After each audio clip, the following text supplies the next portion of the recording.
हैं सृष्टि के आधार, शिव जी हैं सृष्टि के आधार। शिव जी हैं सृष्टि के आधार, शिव जी हैं सृष्टि के आधार। सत्य ही शिव है, शिव ही सुंदर, सत्य ही शिव है, शिव ही सुंदर, शिव से ही संसार। शिव जी हैं सृष्टि के आधार, शिव जी हैं सृष्टि के आधार। शिव जी हैं सृष्टि के आधार, शिव जी हैं सृष्टि के आधार।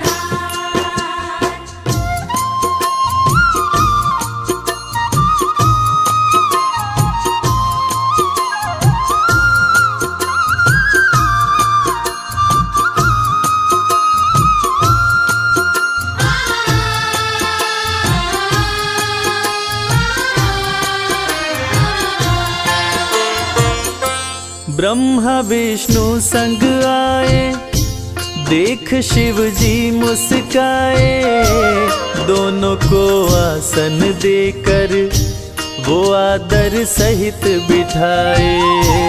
दोनों को आसन देकर वो आदर सहित बिठाए।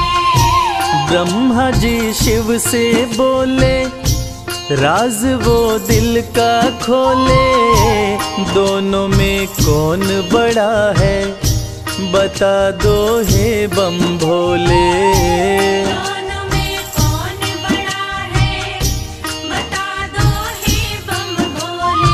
आप जो कह देंगे हम दोनों, आप जो कह देंगे हम दोनों, कर लेंगे स्वीकार। शिव जी हैं सृष्टि के आधार, शिव जी हैं सृष्टि के आधार। शिव जी हैं सृष्टि के आधार, शिव जी हैं सृष्टि के आधार।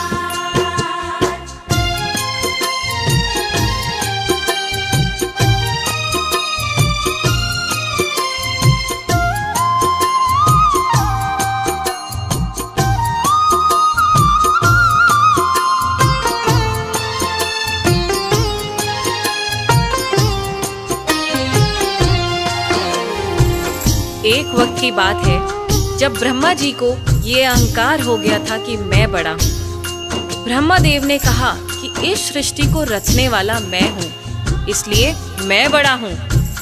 विष्णु जी ने कहा इस सृष्टि का पालनहार मैं हूँ, इसलिए मैं बड़ा हूँ। दोनों में से कौन बड़ा है, इस विवाद को सुलझाने के लिए दोनों शिव जी के पास पहुंचे। तो भोलेनाथ ने इस विवाद को सुलझाने के लिए एक स्तंभलिंग स्थापित किया और ये शर्त रखी कि जो इसके आदि और अंत का पता लगा लेगा, मैं उसी को सर्वश्रेष्ठ मानूंगा।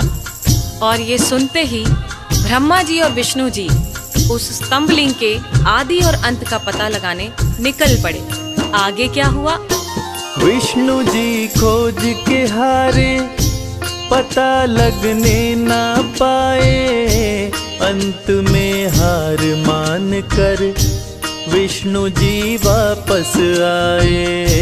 अंत में हार मान कर विष्णु जी वापस आए। ब्रह्मा भी ढूंढ न पाए, वो मन ही मन पछताए, विष्णु गर ढूंढ लिए तो वो हमसे बड़ा हो जाए।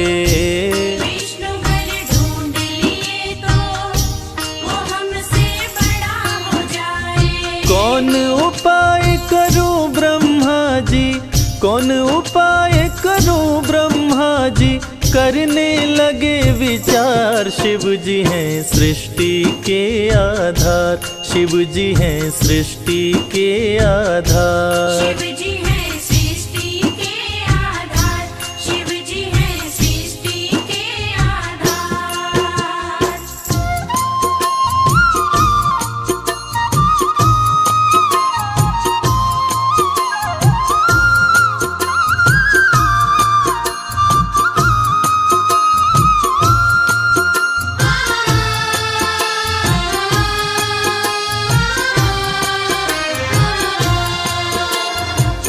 भगवान विष्णु ने पाताल लोक जाकर स्तंभलिंग के आदि और अंत को खोजने का बहुत प्रयत्न किया, लेकिन असफल रहे और अंत में हार मानकर शंकर भगवान के पास आकर दोनों हाथ जोड़कर बोले कि हे भोले, आपकी महिमा अपार है, आपके आदि और अंत का खोज करना हमारे वश की बात नहीं।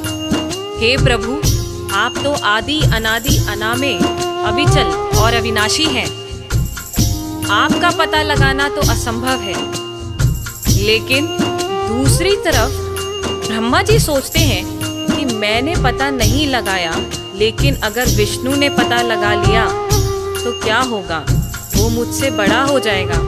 ऐसा सोचकर ब्रह्मा जी ने क्या किया और कैसे किया, आइए सुनते हैं। केवड़ा के फूल को देखे ब्रह्मा मन में हर्षाए, केवड़ा के फूल से अपनी वो सारी बात बताए। केवड़ा के फूल से अपने वो सारी बात बताए। ब्रह्मा केवड़ा संग आए, महादेव को समझाए, केवड़ा को मस्तक पे चढ़ाकर संग मिलाए। केवड़ा को मस्तक पे चढ़ाकर संग मिलाए। कौन बड़ा है अब तो बताए, कौन बड़ा है अब तो बताए, करके सोच विचार। शिव जी हैं सृष्टि के आधार, शिव जी हैं सृष्टि के आधार। शिव जी हैं सृष्टि के आधार, शिव जी हैं सृष्टि के आधार।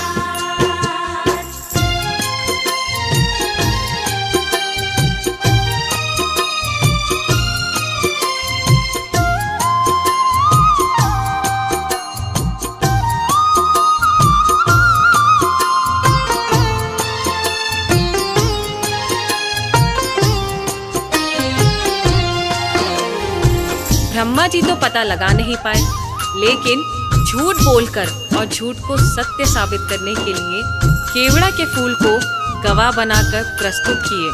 और ब्रह्मा जी के साथ साथ केवड़ा के फूल ने भी झूठ बोल दिया कि ब्रह्मदेव ने स्तंभलिंग के आदि का पता लगा लिया और मुझे वहां चढ़ाकर अपने साथ लेकर आ रहे हैं।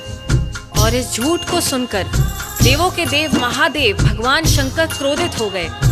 और झूठ तो झूठ था, भगवान से इस सृष्टि में भला कोई झूठ छुपा है।